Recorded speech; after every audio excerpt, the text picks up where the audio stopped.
Hello friends, I hope you all are good. आज हम बात करेंगे यहाँ पर स्टेटमेंट एजम्पशन के क्वेश्चन के बारे में, जो लॉजिकल थिंकिंग का एक पार्ट है। तो इसके बारे में अक्सर हम क्लास में डिस्कस करते हैं, और ये मैं आपको एक बहुत छोटा सा एक एग्जांपल बताना चाहूँगा यहाँ पर। जैसे कभी कभी क्या होता है, जो स्टेटमेंट, जैसे इस क्वेश्चन के अकॉर्डिंग क्या होता है, जो स्टेटमेंट होते हैं वो अपने आप में कैसे होते हैं, वैलिड होते हैं, वो अपने आप में बिल्कुल ट्रू होते हैं।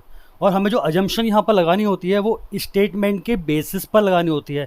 स्टेटमेंट से बाहर की अजम्पशन आप एक तरीके से नहीं लगा सकते हो। कोई स्टेटमेंट क्या होना चाहिए, अपने आप में बिल्कुल करेक्ट होना चाहिए।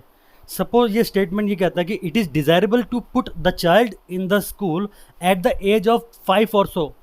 मतलब क्या ये सही है कि किसी बच्चे को अगर हम स्कूल में अगर एडमिशन देते हैं, स्कूल में डालते हैं, तो उसके लिए जो सही क्राइटेरिया होना चाहिए एज का, वो 5 और या उससे होना आगे होना चाहिए। ये क्या एक तरीके से स्टेटमेंट है। तो इस स्टेटमेंट में क्या है कि it is desirable to put the child in the school at the age of 5 or सो।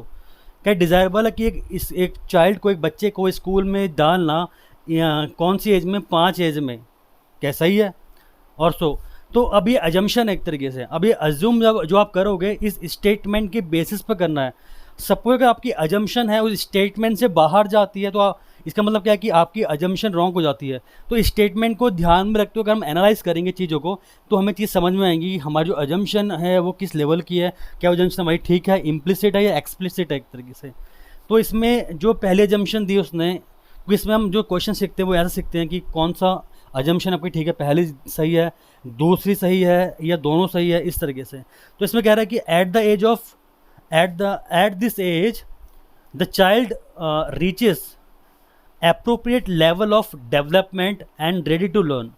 मतलब क्या है कि इस एज में अगर कोई चाइल्ड होता है, तो वो क्या होता है उसके डेवलपमेंट के लिए, मतलब ब्रेन के डेवलपमेंट के लिए जो एज है एक तरीके से बहुत सही कंसिडर की है।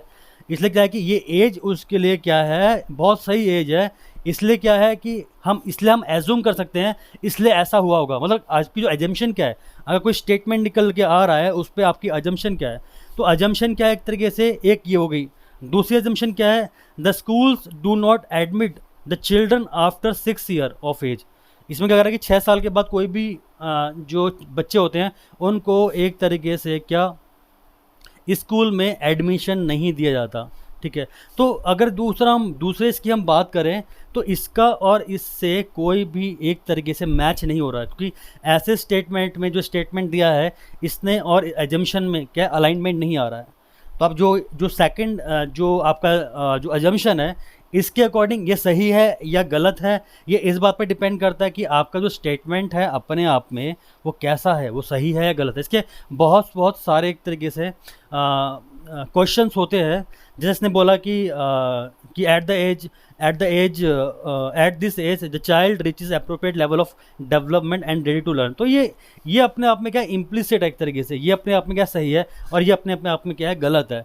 तो इसमें क्या होता है कि कौन सी अजम्पशन आपकी सही है, कौन सी अजम्पशन आपकी रॉन्ग है, तो इसके बारे में सीखते हैं। तो इसके अकॉर्डिंग क्या है, जो आपकी फर्स्ट अजम्पशन है वो क्या है, इम्प्लिसिट है, ये क्या है, एक्सप्लिसिट है। इसका मतलब क्या है, ये सही है, मतलब स्पष्ट एक तरीके से। तो इस तरीके के अगर आप लॉजिकल क्वेश्चन आप सीखेंगे, अगर स्टेटमेंट को ध्यान रखते हुए अगर एनालाइज करेंगे आप चीज़ों के बारे में, तो आपकी जो थिंकिंग का जो स्ट्रक्चर है वो कैसा होता जाएगा, सही होता जाएगा। सपोज अगर आप ये कहते हो कि मेरी सारी की सारी रिपोर्ट्स नॉर्मल है, एक स्टेटमेंट है एक तरीके से, लेकिन आप स्टेटमेंट से बाहर सोच रहे हैं, स्टेटमेंट से जो आप बाहर सोच रहे हैं, लेकिन आप स्टेटमेंट से जो भी चीज़ आप बाहर सोचेंगे वो आपकी अजम्पशन कैसी होगी, कंप्लीटली फॉल्स अजम्पशन होगी, कंप्लीटली रॉन्ग अजम्पशन होगी। इसलिए आपके जो थॉट्स है कैसे अलाइन नहीं हो पा रहे हैं। तो ऐसे हम आने वाली क्लास में इसके बारे में भी सीखेंगे, और statement assumption, statement and you can say argument वाले क्वेश्चंस होंगे, और इस तरह की चीज़ थिंकिंग कहलाती है लॉजिकल थिंकिंग। तो इस तरह की चीज़ें हम सीख रहे हैं और सीखेंगे आगे। तो अगर आप इस तरह की चीज़ें सीखना चाहते हैं या मेरे साथ जुड़ना चाहते हैं आप, तो आप दिए हुए नंबर पर आप मुझसे कॉन्टैक्ट कर सकते हैं। तब तक के लिए थैंक यू सो मच।